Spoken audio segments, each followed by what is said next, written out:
Streamlit Challenge jour 5. Donc en quoi consiste le jour 5? C'est l'exploration de la méthode STWrite.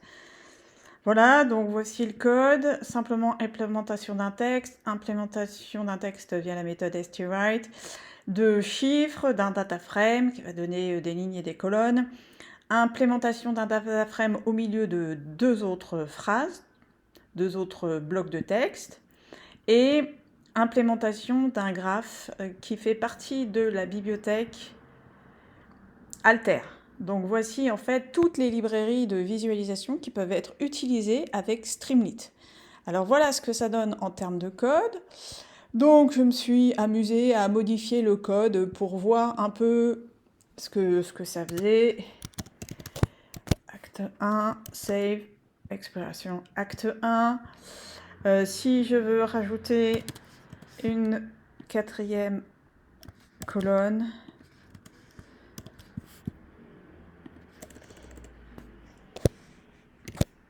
hop,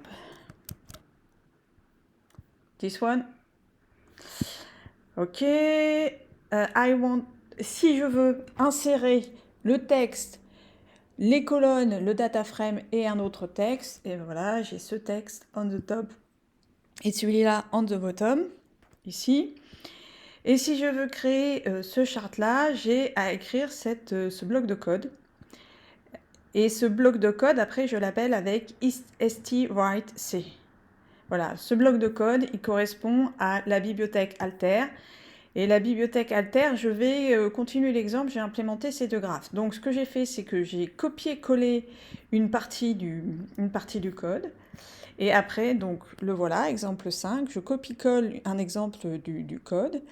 Et après, pour appeler ces deux graphiques, j'implémente STWritePoints, STWriteTimeSeries. Et c'est comme ça qu'en fait, j'implémente ces deux graphiques les uns à la suite des autres.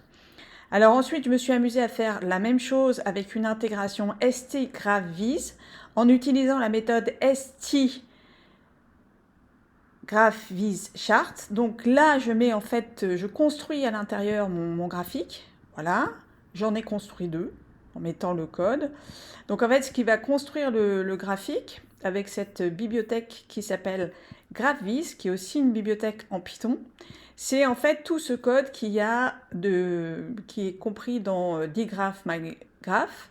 Et donc une fois que j'ai implémenté ce code, je l'insère à l'intérieur d'une commande, d'une méthode STGraphVizChart, et ça me permet d'implémenter voilà, ces deux représentations et ces deux vises. Alors je peux changer si je fais ça comme ça. Hop. Hop là. Introduction. Run introduction. Et si je mets...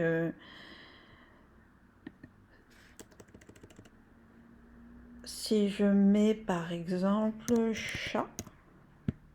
Voilà. Hop. Voilà. Chat est ici.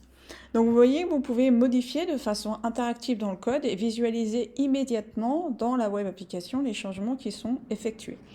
Donc voilà pour ce challenge 5. Donc je vous invite à aller voir les librairies Alter, les librairies Graphviz qui sont disponibles et développées en Python avec une documentation assez complète.